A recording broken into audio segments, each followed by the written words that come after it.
进前这个民众按算会做风台，惊会买无青菜，所以这个云林西里果菜市场的叶菜如有小可来起价，但是这个葱啊起价真无款，既然是起双倍，为1公斤560块起到120块。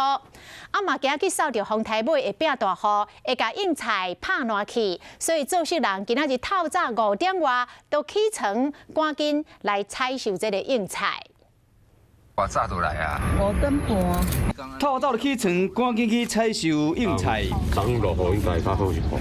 规条菜园啊出动要几10个人，做伙来抢收，营收偌济算偌济。因为风台过境，烦恼讲会落大雨，叶菜类上惊水上。营销一淡歹，伊就无啥物收啊，上产地无用抢收，果菜市场透早嘛真闹热。